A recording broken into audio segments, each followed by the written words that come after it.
ये पढ़ेंगे क्या, हमारे पास दो वायर्स हों, अगर दो तारे हैं और दोनों में करंट फ्लो हो रहा है, तो एक बहुत जाहिर सी बात है कि दोनों तार मैग्नेटिक फील्ड क्रिएट करेंगे। जैसे ये एक वायर है, एक वायर, इसमें करंट फ्लो हो रहा है आई या I1, ये पहला वायर है। अगर इसके कुछ दूरी पर,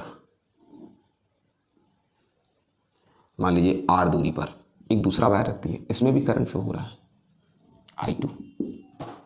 अब इसका भी मैग्नेटिक फील्ड होगा इसके चारों तरफ और इसका भी मैग्नेटिक फील्ड होगा इसके चारों तरफ, यानी सही मायने में देखा जाए तो इसका मैग्नेटिक फील्ड इसके चारों तरफ होगा तो दूसरा वाला तार इसके मैग्नेटिक फील्ड में है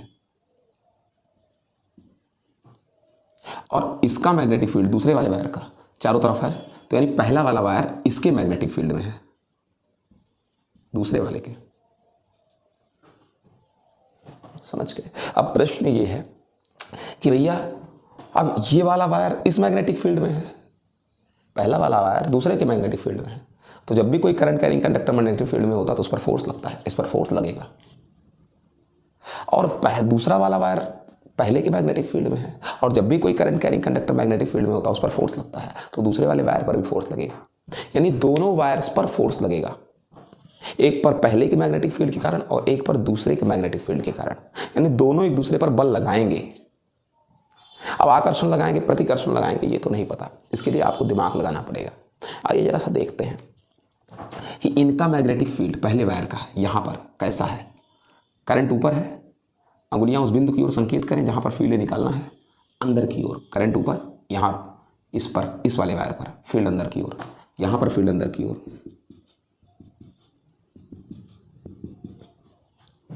और इस वाले वायर पर जो फील्ड है इसका दूसरे का,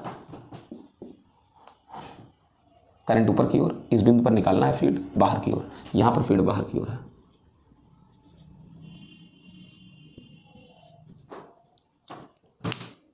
अब फोर्स निकाल लीजिए फ्लेमिंग के किस रूल से, लेफ्ट हैंड रूल से। देख लीजिए भाई, आप अपनी बायां हाथ कौन है, ये बायां हाथ सबको पता है। ये देखिए फील्ड कहाँ की ओर, बाहर की ओर, यहाँ पर फील्ड कहाँ है, बाहर, करंट कहाँ है, ऊपर, तो फोर्स इधर इस तरफ लगेगा, फोर्स इधर की ओर बाएं हाथ से। बाएं हाथ का रूल लगाया है, किसी भी तरीके से आप निकाल सकते हैं, कोई बड़ी फ्लेमिंग के दाएं हाथ की हथेली के नियम नंबर 2 से भी निकाल सकते हैं। किससे? दाएं हाथ की हथेली के नियम नंबर 2 से। कैसे? ये मैग्नेटिक फील्ड का डायरेक्शन है बाहर की ओर, करंट ऊपर की ओर, फोर्स अंदर की ओर, इधर।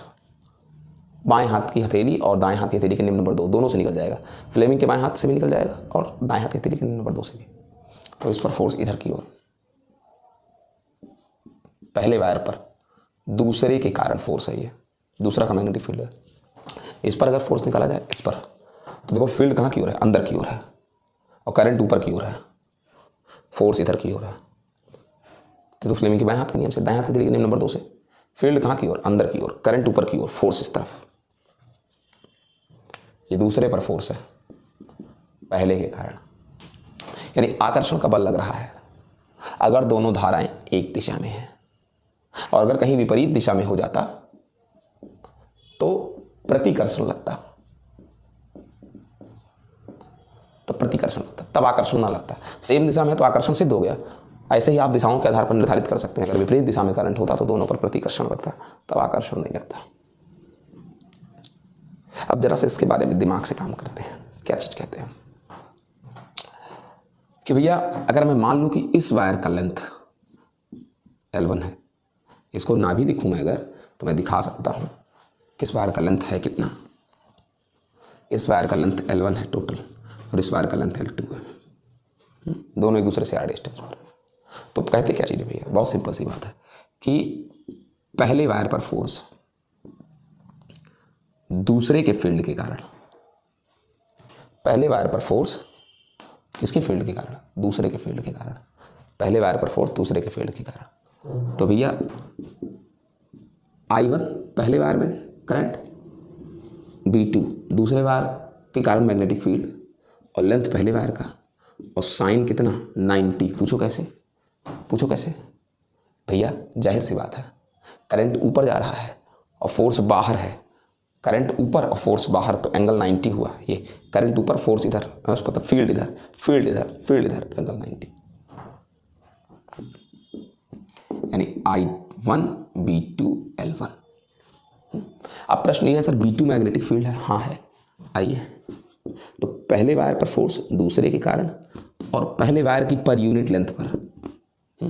अब आइए जरा I1 जरा B2 की वैल्यू रखते हैं, दूसरे वायर का मैग्नेटिक फील्ड R डिस्टेंस पर। तो अगर मैं मान लूँ कि ये वायर अनंत लंबाइयों के हैं, इनफाइनाइट लेंथ के हैं,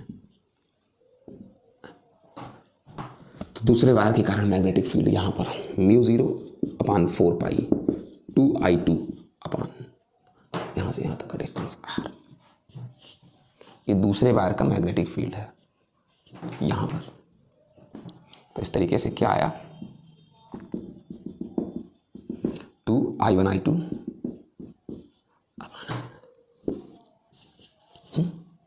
अब जरा सा निकालते हैं दूसरे वायर पर फोर्स पहले वायर के मैग्नेटिक फील्ड के कारण।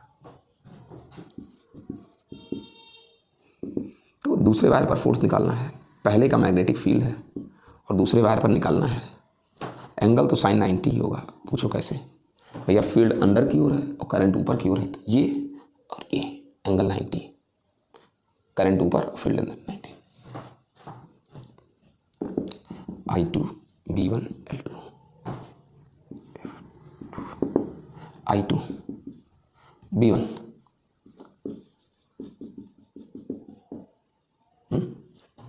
फार्मूला लगा दिए। 2 दूसरे का मतलब फील्ड पहले का है ना, 2I1 अपॉन R। पहले का फील्ड है ना यहाँ पर, पहले का फील्ड निकालोगे तो पहले के करंट के कारण होगा ना, I1 upon R into. Okay बेटा, कौन है बेटा?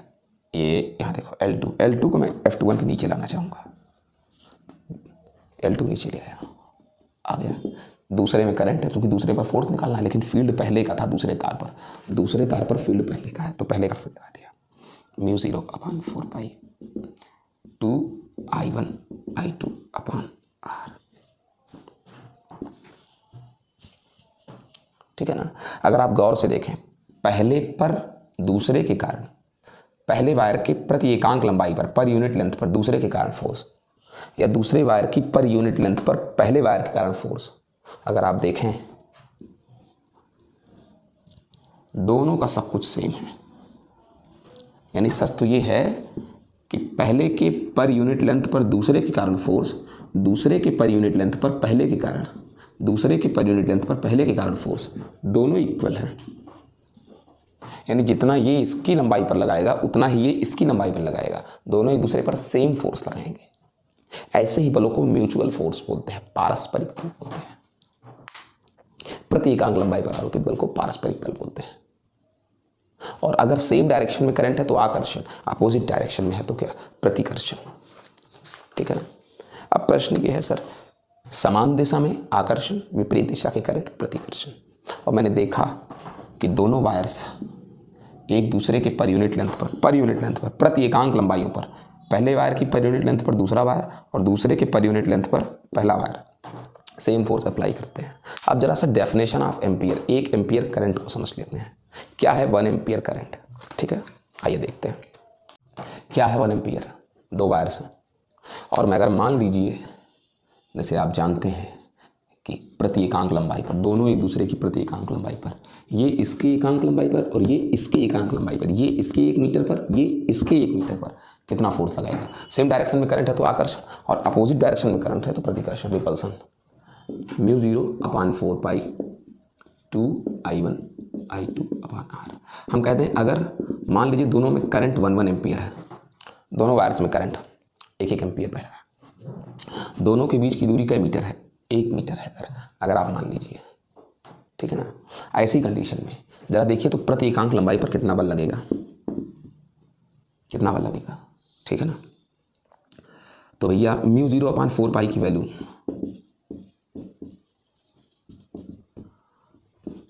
I1I2 1 एम्पियर, पहले में भी 1 एम्पियर, दूसरे में भी 1 एम्पियर, और R 1 मीटर। एम्पियर से एम्पियर स्क्वायर कट जाएगा, 2 × 2 न्यूटन पर मीटर।